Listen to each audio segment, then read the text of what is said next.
Our Enoch Sikolia has been following the recovery process in Ethiopia, now joins us by way of phone. Enoch, it's good to be speaking to you. How important is this visit by the families to the victims? Come again? Enoch, it's good to be speaking to you. My question is, how important is this visit by the families to the victims? Thank you, Zinzi. Indeed, as you asked, this is a very crucial exercise because at the end of the day, the families have been requesting that they be taken to the place exactly where the plane crashed. It's 60 kilometers away from the capital city of Addis Ababa. Then there's a distance of about 20 kilometers from the town which is Bishop to the exact area where the plane crashed on Sunday. Now, the latest we have is that quite a number of families are going there from those different nationalities. We have seen those from Chinese, those are from China. We have seen from Israel. And right now, four families from Kenya will also be visiting the site this morning. And actually, what we are doing now, we are headed there as the families join us later there to just see what the exercise that is being conducted there. Remember, the excavators are still there. The investigators are still on the ground trying to piece together what really happened. We're looking at the investigators are trying to establish the real cause of the crash that happened on Sunday. Here in Ethiopia, there are local and international experts that have been called in. Yesterday, we had been told that Interpol, which the international police will be arriving, the experts from that organization to help in the process of identification of bodies. But the crucial stage where the families are going there is to just see the extent or the impact of that crash and just establish whether some of the demands or some of the requests they are making will be viable or not. Because there is that question of whether they will be able to carry body parts to go and bury at home, whether the extent of mutilation of the remains of the body is yet to be established, because the families have yet to be shown, have yet to be communicated to about how far that process is. So to begin a time when the issue of identification will be dealt with and will be communicated to them. So first they have to go to the site, and then now they will be told exactly where the process has reached.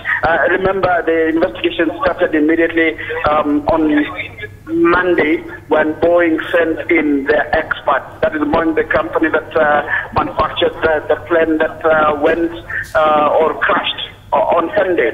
So they have been collecting crucial information. First of all, they got the black box that has the digital flight data recorder, and they have the voice recorder, which is called the cockpit voice recorder, which now they will be analyzing to establish whether there was communication, what really went wrong, and at what particular time did, for example, the pilot request a return to Addis Ababa, because the airline says that the pilot had requested, after encountering several difficulties, he requested a return to Addis Ababa.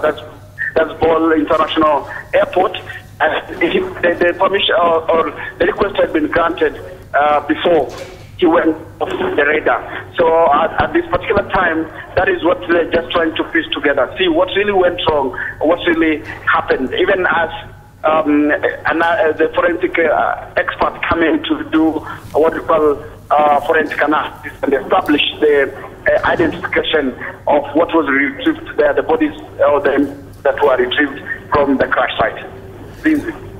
Sikolia, you did mention about the identification process, and like you also said earlier on, the black box was retrieved. However, it will be sent to a different country for analysis. But what is the process like? Because there's been complaints from family members that it's taking too long, the process of identification. Yeah, right. When you talk about the complaint, it's because no information has been availed to them so far where the investigations have reached. where the process of identifying the remains that were retrieved from the crash has reached. So they were like, they don't know what is happening. They don't know where the process is, when they will be able to leave Addis Ababa. Remember, there's some family members that came on Sunday, so they have been around for the 5 days. So they were requesting to know at what particular time they will be able to identify the remains of their loved ones, and at what particular time will they be able to go back home and lay to rest their loved ones. But when we're talking about investigations and the black box and where they are, as I told you earlier, Interpol, they said, will come here, but we have seen even Israelis.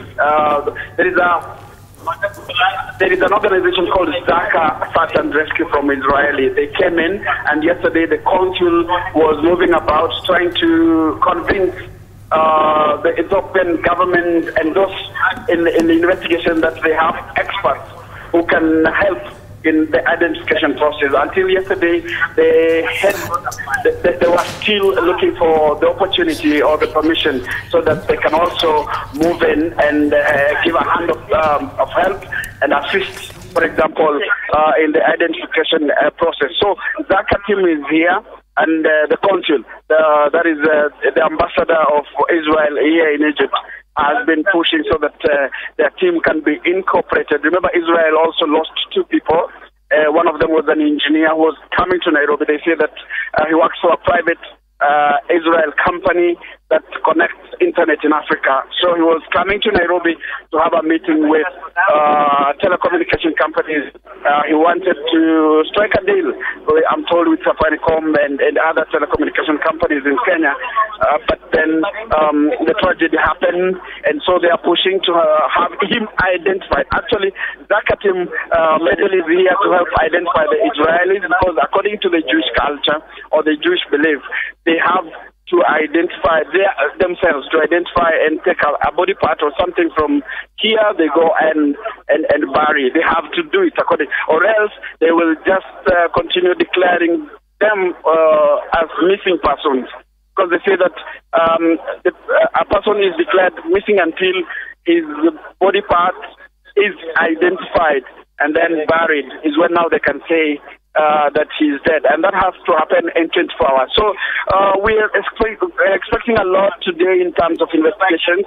We're expecting a lot in terms of identification of body parts or bodies of those that were involved in the crash, or those that perished in the crash on Sunday. So a lot is expected today, even as families from Kenya, from Israel, from China go to visit the place of the crash. Trevor. Thank you so much, Sikolia.